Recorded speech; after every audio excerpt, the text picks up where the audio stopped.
Assalamualaikum warahmatullahi wabarakatuh. Yang terhormat Ibu Hera Septriana, perkenalkan nama saya Ani Sepia dengan NIM 0431522975. Saya adalah mahasiswa Universitas Terbuka UPBJJ Palembang, program studi Ekonomi Akuntansi semester 1. Kali ini saya akan mempresentasikan gagasan atau topik tentang COVID-19 atau yang disebut dengan coronavirus. Dan yang akan saya paparkan di sini adalah dampak pandemi COVID-19 terhadap perekonomian di Indonesia. Coronavirus adalah kumpulan virus yang menginfeksi sistem pernapasan pada banyak kasus. Virus ini hanya menyebabkan infeksi pernapasan ringan seperti flu. Namun, virus ini juga bisa menyebabkan infeksi pernapasan berat seperti infeksi paru-paru atau biasa disebut dengan pneumonia. Asal mula COVID-19 pertama kali ditemukan di kota Wuhan, China pada akhir Desember 2019. Virus ini menular dengan sangat cepat dan menyebar hampir ke semua negara termasuk Indonesia, hanya dalam waktu berapa bulan saja. Hal tersebut membuat beberapa negara memberlakukan kebijakan lockdown untuk mencegah virus corona semakin meluas.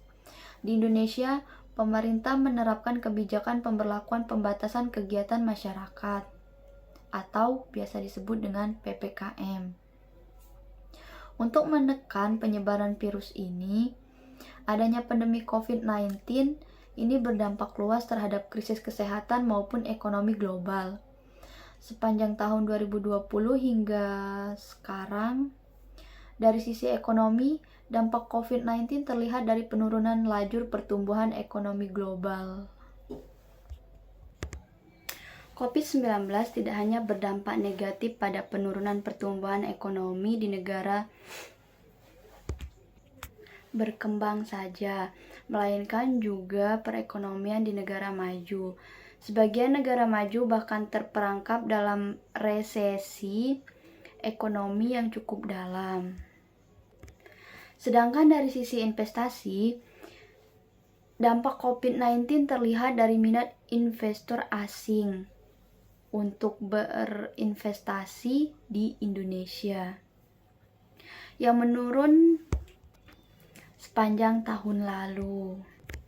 Lalu kondisi ini sejalan dengan pelemahan ekonomi global yang terdampak pandemi COVID-19.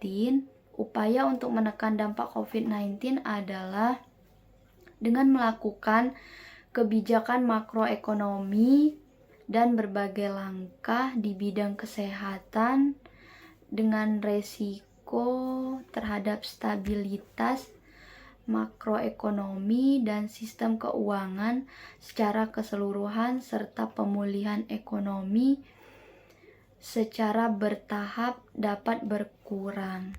Keberhasilan langkah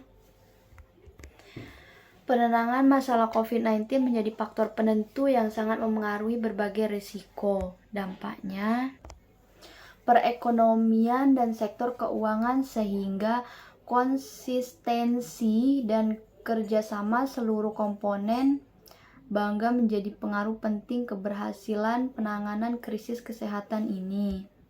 Apabila perekonomian itu membuahkan hasil, maka diperkirakan perekonomian di Indonesia akan berjalan dengan baik atau membaik.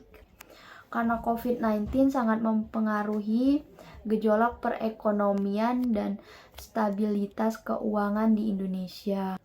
Beberapa kebijakan yang dilakukan pemerintah adalah dengan menerbitkan peraturan pemerintah pengganti Undang-Undang Nomor 1 Tahun 2020 tentang kebijakan keuangan negara dan stabilitas sistem keuangan tentang penanganan ekonomi COVID-19.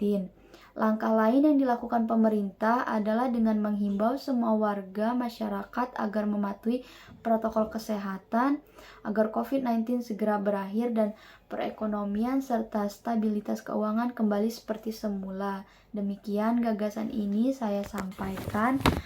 Apabila ada salah kata saya mohon maaf. Wassalamualaikum warahmatullahi wabarakatuh.